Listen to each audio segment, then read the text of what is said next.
በስመ አብ ወወልድ ወመንፈስ ቅዱስ አሐዱ አምላክ አሜን። የተወደዳችሁ የክርስቶስ ቤተሰቦች የጌታችን የመድኃኒታችን የኢየሱስ ክርስቶስ ቤዛነት ያገናኛችሁ በእመቤታችን በቅድስት ድንግል ማርያም አማላጅነት የምታምኑ ኦርቶዶክሳውያን ምዕመናን ዛሬ የምንማረው ስለ ተስፋ፣ ስለ ትንሣኤና በአጠቃላይ ከውድቀት በኋላ ስላለው ብርሃን ይሆናል።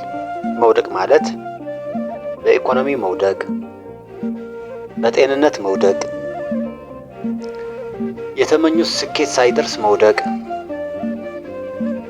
የፈለጉትን ነገር ሳያገኙ መውደቅን ያካተተና ከውድቀት ተነስተን የምንፈልገውን የምንመኘውን ስለማግኘት እንማራለን።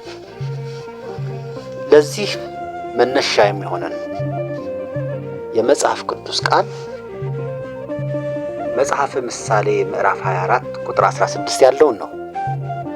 የመጽሐፍ ቅዱስ ጥቅሱ እንዲህ ይላል፣ ጻድቅ 7 ጊዜ ይወድቃልና ይነሳማል፣ ዝንጎዎች ክፉዎች ግን በክፉ ይወድቃሉ ይላል። የጥቅሱ መጽሐፍ ቅዱሳዊ ታሪክ እና ዳራ እንደሚከተለው ነው። ይህ ጥቅስ የተጻፈው በጠቢቡ ሰሎሞን እጅ ነው። ሰሎሞን ይህንን ሲናገር ዝም ብሎ የቃላት ድርድር ሳይሆን የሰው ልጅ ባህሪና የክርስቶስን ቸርነት በሚገባ ተረድቶ ነው። በመጽሐፈ ምሳሌ ውስጥ ሰሎሞን የጥበብን መንገድ እና የሞኝነትን መንገድ ያነጻጽራል። ጻድቅ 7 ጊዜ ይወድቃል ሲል ጻድቅ ፍጹም ኃጢአት የማይሰራ ወይም የማይሳሳት ነው ማለቱ አይደለም። ይልቁንም ጻድቅ መባል የወደቀበት ኃጢአት ወይም መከራ ተራምዶ በጌታችን በመድኃኒታችን በኢየሱስ ክርስቶስ ቸርነት ታግዞ ዳግመኛ ለመነሳት የሚያሳየው ብርታት ነው ጻድቅ የሚያሰኘው። 7 ጊዜ የሚለውን ቁርጥ በመጽሐፍ ቅዱስ የምልአት የመታደስ ምሳሌ ነው። 7 ጊዜ የሚለው ቁጥር በመጽሐፍ ቅዱስ የምልአት የመታደስ ምሳሌ ነው። ሰው ደጋግሞ ቢወድቅ እንኳን ተስፋ ካልቆረጠ በጌታችን በመድኃኒታችን በኢየሱስ ክርስቶስ እጁን ዘርግቶ ያነሳዋል። ክፉዎች ግን በክፉ ይወድቃሉ ሲል ግን ውድቀታቸው መነሳት የሌለበት ተስፋ የቆረጡበትና በክፋታቸው የጸኑበት መሆኑን ይነግረናል። ንጉሥ ጠቢቡ ሰሎሞን ራሱ በሕይወቱ መውደቅና መነሳትን ያየ ሰው ነው። ከታላቅ ጥበብ ወደ ጣዖት አምልኮ ዘመም ብሎ ነበር። ነገር ግን በንስሐ ተመልሶ ሁሉ ከንቱ ነው በማለት ወደ ፈጣሪው ተመልሷል። ከስነ ልቦና አንጻር የውድቀት ትርጉም እንዲህ ነው። ከስነ ልቦና ሳይኮሎጂ አንጻር ስናየው የሰው ልጅ ትልቁ ጠላት ውድቀት ሳይሆን ውድቀትን አምኖ መቀበልና በዚያው መቅረት ነው። ብዙዎቻችን ስንወድቅ ለምሳሌ በስራ፣ በህይወት፣ በሃይማኖት የምናስበው ታሪካችን እዚህ ጋር አበቃ ብለን ነው። ነገር ግን ስለ ልቦና እንደሚነግረን ውድቀት ለአንድ ትልቅ ስኬት እንደ ግብዓት የሚያገለግል ትምህርት ቤት ነው። ጌታችን መድኃኒታችን ኢየሱስ ክርስቶስ ሰውን ሲፈጥረው የመነሳት አቅምን በውስጡ አኑሮበታል። ውድቀት በራሱ ኃጢአት አይደለም። ውድቀት ውስጥ ተኝቶ መቅረት ግን የነፍስ በሽታ ነው። ስለ ልቦና ግሮዝ ማይንድ ሴት የሚለው እኛ በቤተ ክርስቲያን የንስሐ ህይወት እንለዋለን። ንስሐ ማለት አስተሳሰብን መለወጥ ማለት ነው። አንድ ሰው ሲወድቅ ህሊናው ይወቅሰዋል። የወቀሳ ወደ ተስፋ መቁረጥ ከሄደ በሽታ ይሆናል። ወደ ጌታችን መድኃኒታችን ኢየሱስ ክርስቶስ ቸርነት ካመራ ግን ፈውስ ይሆናል። ከታሪክ ገጠመኝ የቅዱስ ጴጥሮስና የይሁዳ ልዩነት እንመልከት።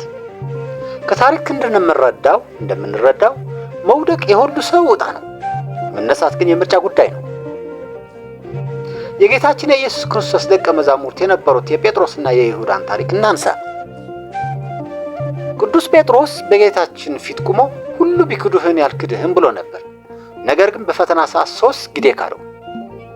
ይህ ትልቁ ውድቀት ነበር። ቅዱስ ጴጥሮስ ግን የወደቀው ወደ ተስፋ መቁረጥ ሳይሆን ወደ ንስሐ ነበር። ወጥቶም መራራ ልቅሶ አለቀሰ ይላል መጽሐፉ። ክርስቶስ ከተነሳ በኋላ መጀመሪያ ከፈለጋቸው አንዱ ጴጥሮስን ነበር። ትወደኛለህን ብሎ 3 ጊዜ በመጠየቅ ከውድቀቱ አነሳው። በአንጻሩም ይሁዳም ወድቋል። ጌታውን በ30 ብር ሸጠ። ነገር ግን ይሁዳ የክርስቶስን ቸርነት ከመመልከት ይልቅ የራሱን ኃጢአት ክብር ብቻ ተመለከተ። ተስፋ በመቁረጥ ሂዶ ታነቀ። ታሪክ የሚነግረን ውድቀት ለጴጥሮስ የቅድስና መጀመሪያ ሲሆንለት፣ ለይሁዳ ግን የጥፋት መንገድ ሆነልን። ልዩነቱ በመውደቃቸው ሳይሆን አንዱ ወደ ጌታችን መድኃኒታችን ወደ ኢየሱስ ክርስቶስ እግር መመለሱ፣ ሌላው ግን ወደ ገመድ መሄዱ ነው። አንድ ሌላ ልብ አንጠልጣይና ምናባው ታሪክ እንምከራችሁ። የሸለቆ ብርሃን ብለን አርዕስት እንስጠው። በአንድ ወቅት በአንድ ተራራማ መንደር የሚኖር ገብረ ክርስቶስ የሚባል ወጣት ነበር። ገብረ ክርስቶስ በጣም ታታሪና ሃይማኖተኛ ነበር። ነገር ግን በአንድ ወቅት በደረሰበት የኑሮ ፈተናና በጓደኞቹ ግፊት ወደ ከባድ ሱስና ኃጢአት ውስጥ ወደቀ። ቤተሰቡን አጣ፣ ንብረቱን ተበተነ፣ ክብሩም ረከሰ። አንድ ቀን በጨለማ ሌሊት ተስፋ ቆርጦ በአንድ ትልቅ ገደል አፋፍ ላይ ቆመ።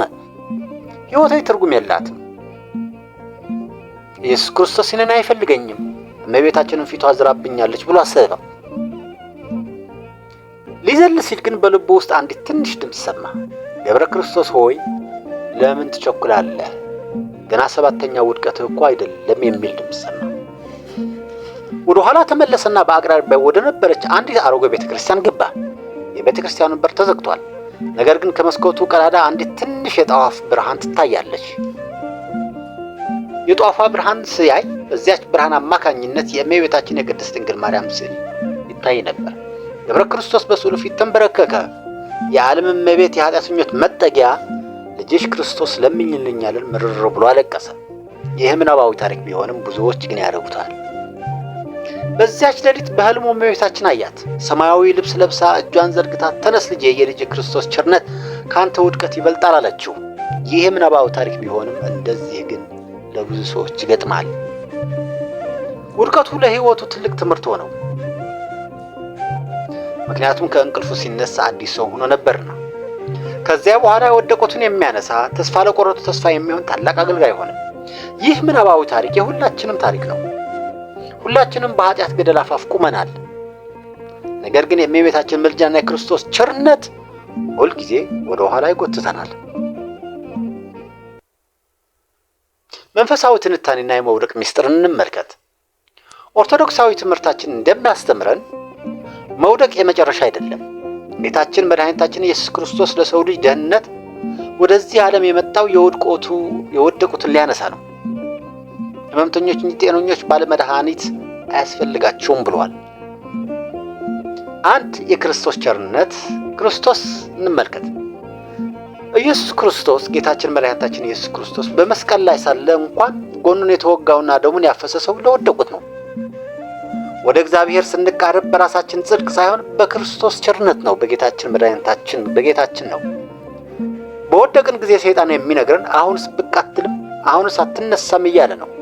ጌታችን መድኃኒታችን ግን ልጄ ሆይ ና እኔ ሸክምን አቀልልሃለሁ ይላል ጌታችን። ሁለት የእመቤታችን የቅድስት ድንግል ማርያም ተራዳኢነት ነው። በኦርቶዶክሳዊ ተዋሕዶ ቤተክርስቲያን እምነት እመቤታችን መሳልል ተብላ ትጠራለች። ከምድር ወደ ሰማይ የምንወጣባት መሳላል ናት። መሰላል ናት። እንዴት መሰላል ተብላ ትጠራለች?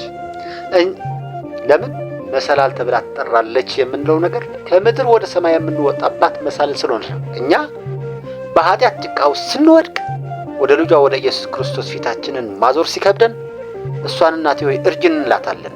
ይህ ነው መሰላል ያልናት። እሷም እንደ እናትነቷ አቅፋ አባብላ ንሳን አሳስባ ወደ ጅዋ ታቀርበናለች። በቃና ዘገሊላ ሰዎቹ ወይን ባለቀባቸው ጊዜ እንደረዳቻቸው ዛሬም የሕይወትን ወይን ተስፋ ሲያልቅብን እሷ አማላጃችን ነች። የንስሐ ኃይል ትልቅ ኃይል ነው። ንስሐ ማለት ዳግመኛ መወለድ ነው። ጻድቅ 7 ጊዜ ይወድቃል ሲባል 7 ጊዜ ንስሐ ይገባል ማለት ነው። በቤተ ክርስቲያን የሚስጥረ ንስሐ ካህን የተሰጠን ለዚህ ነው። ውድቀታችን የምናራግፍበት፣ የነፍስ ቆሻሻችን የምናጥብበት የጌታችን የመድኃኒታችን የኢየሱስ ክርስቶስ ሆስፒታል ነው ንስሐ። ስለዚህ የተወደዳችሁ ምዕመናን ዛሬ በምን አይነት ውድቀት ውስጥ ናችሁ? የኢኮኖሚ ውድቀት፣ የሞራል ውድቀት፣ የኃጢአት ባርነት፣ የትኛው ቢሆን አንድ ነገር አስታውሱ። አንድ ነገር ውድቀት። ብዙ ሰዎች እንጨነቃለን። ውድቀታችን፣ የኢኮኖሚ ውድቀታችን፣ የኑሮ ሁኔታ፣ ሐሳባችን፣ ህልማችን ሳይሳካ ሲሄድ፣ እድሜያችን እየገፋ ሲሄድ፣ በእድሜያችን አንድ ነገር አልሰራንም፣ አልወለድንም፣ ስኬታማ አልሆንም፣ የፈለግነው ህልም አላደረግንም፣ ቤት የለንም፣ መኪና የለንም፣ ነገ የሚጦረን ሰው የለንም። ብዙ ነገር እንጨነቃለን። ስለ ብዙ ነገር ውድቀት እናነሳለን።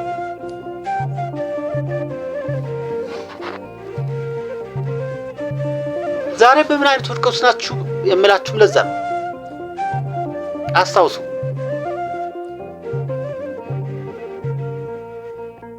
የትኛውም ቢሆን አንድ ነገር አስታውሱ። ጌታችን መድኃኒታችን ኢየሱስ ክርስቶስ አሁንም እጁን ዘርግቶ ግን ይጠብቃችኋል። መውደቃችሁ ዜና ሊሆን ይችላል፣ መነሳታችሁ ግን ታሪክ ይሆናል። ሰይጣን ውድቀታችሁን እያየ ሊያስፈራራችሁ ሲሞክር፣ እናንተ ግን የጌታችን የመድኃኒታችን የኢየሱስ ክርስቶስ የመስቀል ፍቅር አሳዩት። በእመቤታችን ቅድስት ድንግል ማርያም አማላጅነት ተማጸኑ። እሷ በቆመችበት መቆም፣ እሷ ባለችበት መንገድ ከውድቀት መነሳት ነው። ስለዚህ ወደ ጌታችን መድኃኒታችን ኢየሱስ ክርስቶስ እንጠጋ። መውደቃችንን መቅመቅ ጥሎ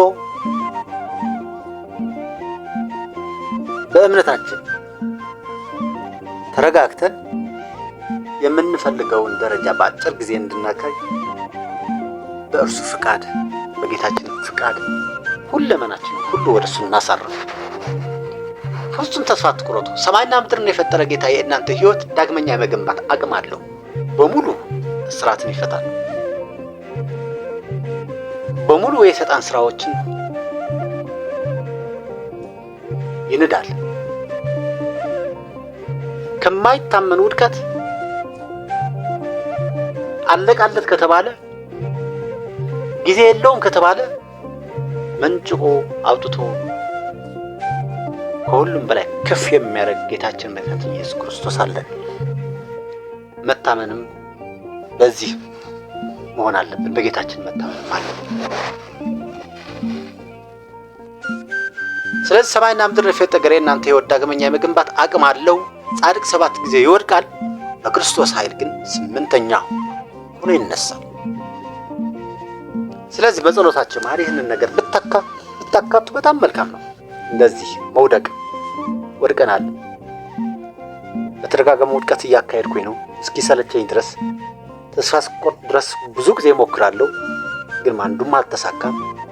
ሙከራ ብቻ ነው እንጂ ሞቅ የሚል ነገር ነው እንጂ ተመልሼ ወደ ነበርኩበት የውድቀት ማዕበል እዘቅጣለሁ የሚል አሳሰብ ካላችሁ ስትጸልዩ ይህንን ጸሎት በመሃል ጸሎታችሁ ወይም በመጨረሻ ወይም በመጀመሪያ አካታችሁ ብትጸልዩ በጣም እጅግ መልካም ነው። ይህንን ጸሎት ጌታዬ መድኃኒቴ ኢየሱስ ክርስቶስ ሆይ በድካሜ ጊዜ ብርታቴ፣ በውድቀቴ ጊዜ መነሳቴ ትሆን ዘንድ እለምንሃለሁ። እንደ ጴጥሮስ የንስሐ እንባን ስጠኝ፣ እንደ ይሁዳ ከተስፋ መቁረጥ ጠብቀኝ። በኃጢአት አዘቅት ውስጥ ስወድቅ በቸርነት እጅህ ይዘህ አንሳኝ። እናቴ ቅድስት ድንግል ማርያም ሆይ አንቺ ኃጢአተኞች መሸሸጊያ ነሽና በምልጃሽ ከውድቀት እንድነሳ እርጂኝ።